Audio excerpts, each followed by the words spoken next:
Hello ladies and gentlemen, Nick here, and welcome to my review of Doctor Who Season 22, Story 5, Time Lash, which is possibly the most infamous story of this season, and possibly the second most infamous story of the Sixth Doctor's era after Twin Dilemma, Trial of a Time Lord would probably be the third most infamous, and that's the entirety of Trial of a Time Lord. So, Time Lash. Okay.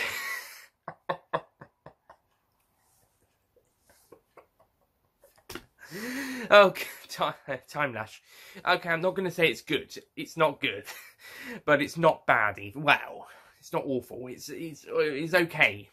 Main strength of the story is it's fun. It's funny. It's enjoyable. Some of the lines are actually quite decently written. The story's actually quite imaginative. It's actually quite decent. But it's played out a bit like a comedy. I guess maybe, I don't know if that was the intention, but this is definitely the comedy Doctor Who story of the season.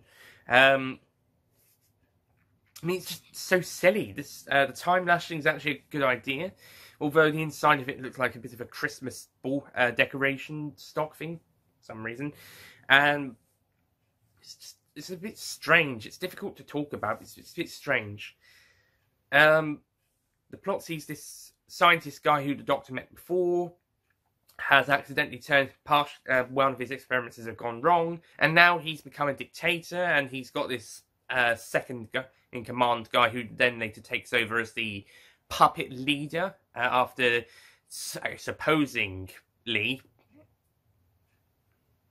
outing the previous one after talks of treason and trying to send his conspirator, a would-be son-in-law, to his somewhere in the time lash, which is basically send him to a point in time on another planet, usually Earth.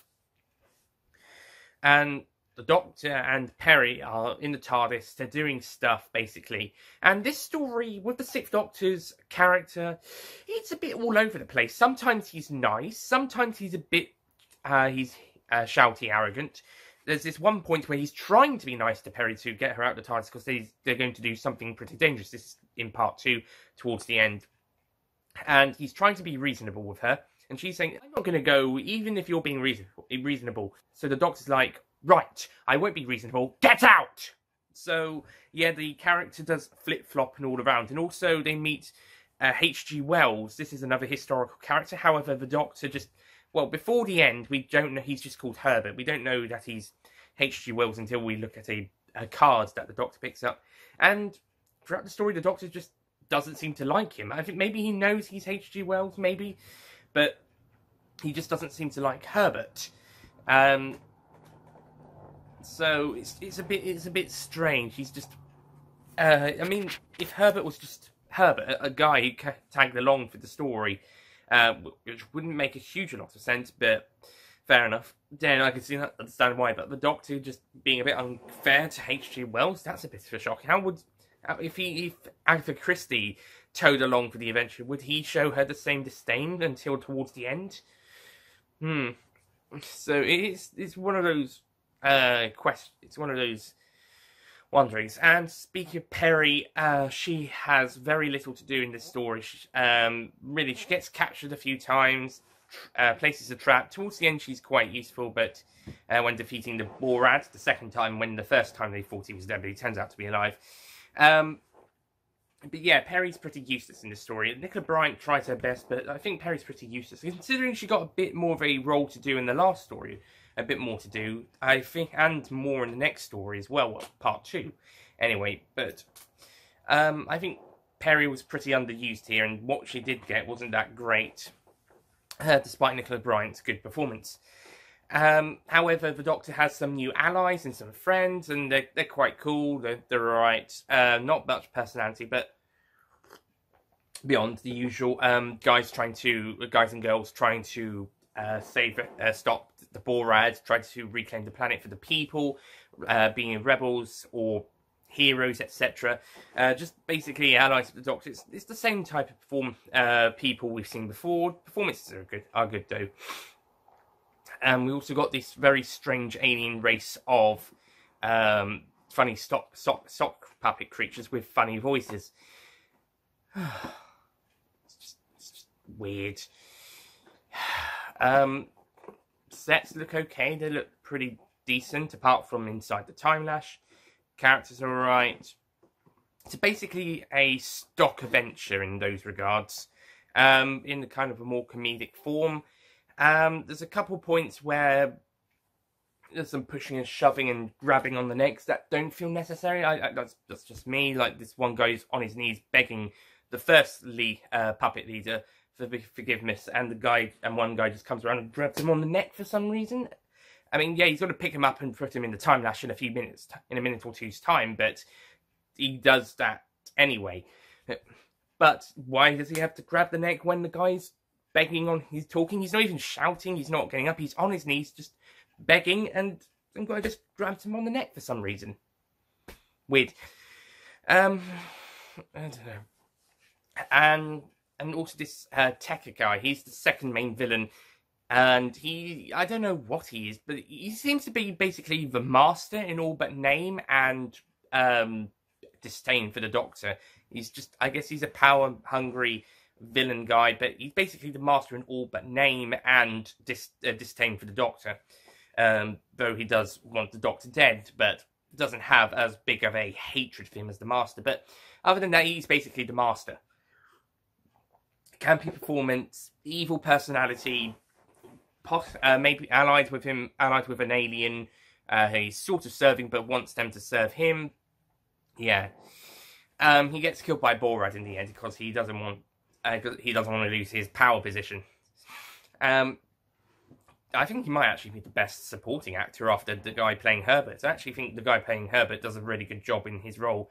But I think after him, it's probably the guy playing Tekka, because he's probably ravishing in this story. He probably knows it's not to be taken seriously, and he's just having a good time with it. The guy playing Borat, he plays good. He does a good job. This is actually this is Borat, and his design is actually quite alright. It's quite imaginative. Backstory is also quite interesting when we hear it, and then he just decides to kill the Doctor and his creatures he was experimenting on, and to then spread them across time and space or something. I might be getting my plot mixed up with Twin Dilemma. What was the plan? Does he mention? No, it doesn't really say, but I don't know. Can't remember, but he's up to something evil, and then the Doctor stopped him. And then he somehow survives, tries to take Peri as his bride, which he had already tried to do with the second time Peri was kidnapped. Yeah, it's just a bit strange. Eventually he's thrown into the time lash, and he lives out the rest of his days in Loch Ness, basically. Making occasional appearances, which means around 1975 time, Loch Ness will have two Loch Ness monsters. Borad, who's been around since 12th century. I wonder if he likes the water. And then in 1975, you've got the Zygons Skerritson, which disguises itself as the Loch Ness Monster. In fact, Karen Gillan actually wanted to have a Doctor Who story set around the Loch Ness Monster because she comes from Inverness, but she probably realised it wasn't going to happen as they'd already done it before. Twice, actually. Whether there was any other in expanded media is to be seen, but yeah. Would have been nice to actually have a Loch Ness story featuring Amy Pond, because that would have been good, and it also would have been something nice for Karen. And you could have had 3 stories with the as Loch Ness Monster. Maybe not necessarily have the monster itself, but maybe maybe mystery. Maybe you never see the monster. Maybe it's just all hidden. Maybe something else is going on. A good mystery. But you know, never mind about that. We're looking at what we got, not what we could have got in this story's case. But yeah, I don't really have an awful lot to say about Time Lash. It's enjoyable, but it's not a very good story. I think, yeah, I mean, some places it's okay. It's quite enjoyable. Some of the characters are fun to watch, and Herbert's is a ton of fun, even though he's quite annoying in places. I can understand the Doctor being quite cross in some places, but I don't get the 100%, well, almost 100% disdain. Well, not really disdain, but he gets very annoyed with him pretty quickly, and I can see why in some places, but not always. But yeah, but on the whole, Time Lash is okay, sort of. I mean, it's not going to be for everybody. I can see this being some of people's least favourite Sixth Doctor stories, depending on who you ask. Maybe after Twin Dilemma. For me, I think it's stronger than Twin Dilemma because I had a good time with it more than Twin Dilemma, and I think it's okay. Some decent ideas. I just think it could have been a little bit more structured better.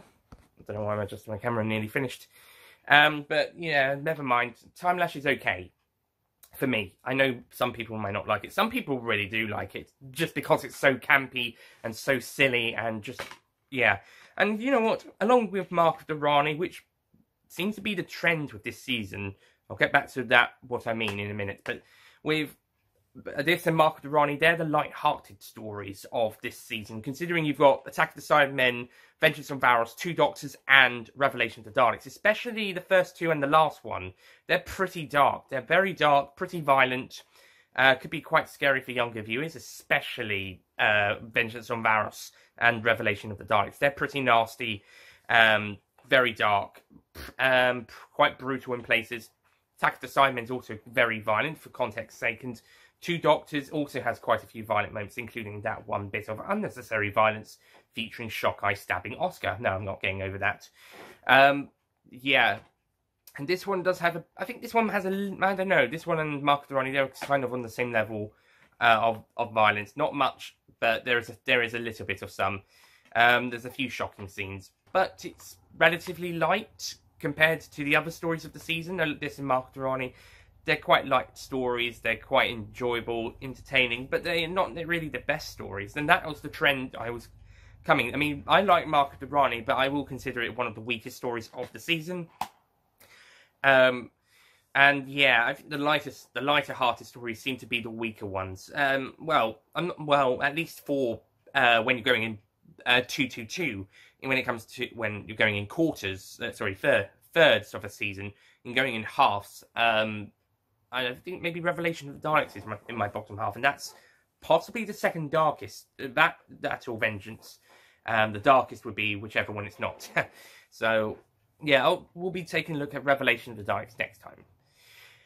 But Time Lash, I'm going to give it a 5. I was going to give it a 6, but I'm going to give it a 5 out of 10.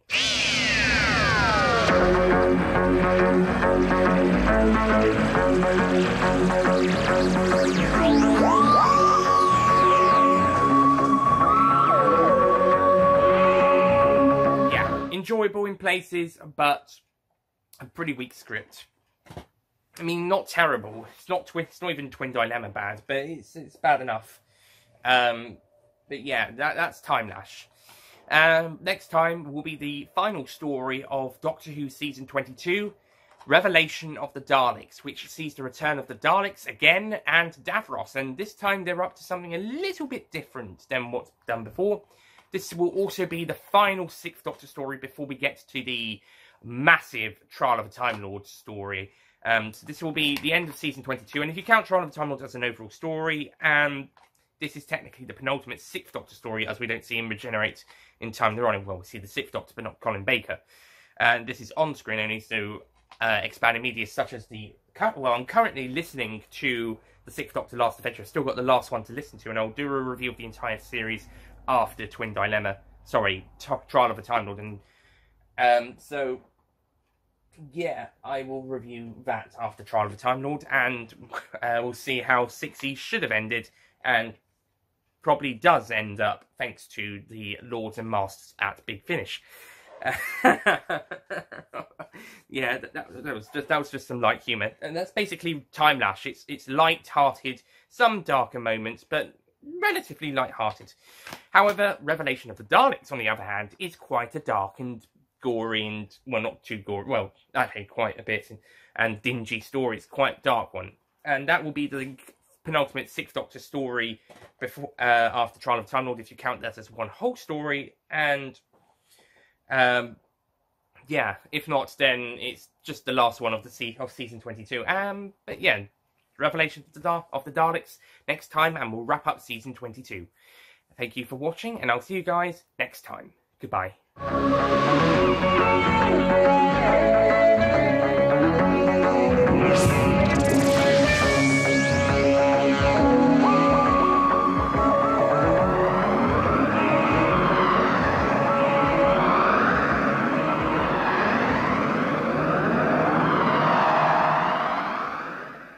Don't forget to click below to subscribe to the official Nicholas Payne Retro YouTube channel. Hello ladies and gentlemen, Nick here, and welcome to my review of excuse me, I'm starting again. Excuse me.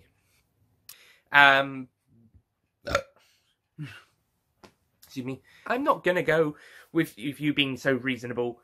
So the Doctor's right, and the Doctor basically mean, which means by 1975, not, but on the whole, not, but on.